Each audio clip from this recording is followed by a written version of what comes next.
Hey guys, it's Weston here. So today I'm taking a look at these SoundPeats M20 earphones. So I'd just like to say a massive thank you to SoundPeats for sending these out to review. So let's just jump straight in.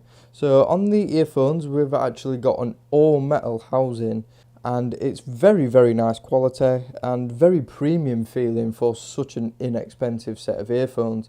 So the housing is all black and it does have a cool little ridge pattern on the back near the logo. So speaking of the back, we have a SoundPeats logo, and then going down a little bit we've got some quite hard to read right and left indicators. Going down onto the cable, and it's just a very plain and understated flat style cable. Moving down a little bit more, we've got the universal remote controller. So on here we've got a push to talk button and a microphone, so these can be used with any phone. Then going right down to the bottom we've got a standard straight shot 3.5mm jack. So in terms of design and build, they're a little bit plain in the design department, but the build quality is actually really impressive for the money.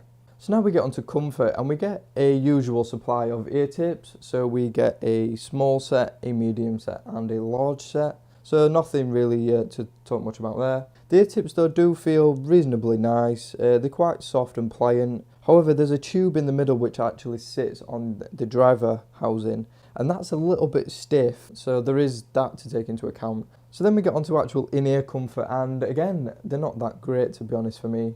The ear tips just don't seem to fit properly, and I found them slipping out my ears quite often. So now we get onto isolation and leak, and they're actually not too bad. They're not the best obviously I've ever tested, but they're not the worst. So as normally I test these on the bus to see how much background noise they block out. They did a reasonable job. I mean, I could still hear the engine hum and some traffic noise, but it wasn't that bad. Then we get to leak, and again it does leak a fair amount, but it's not going to be at a level that's going to be annoying to anyone unless you have these cranked really high.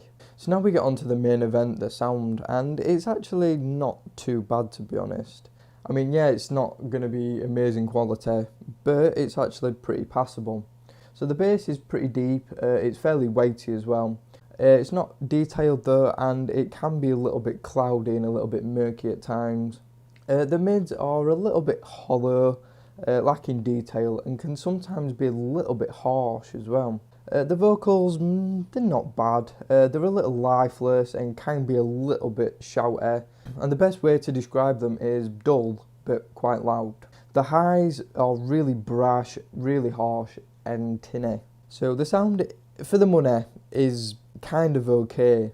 If you were spending more on these, then I would say it's not worth it, but for the price it's not too bad. So one thing I did note though is that these did sound better with electronic music than any other genre. So if you like your EDM style music, then they're not bad.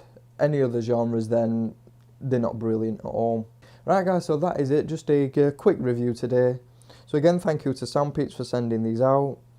So thanks for watching, and I will see you all on the very next video.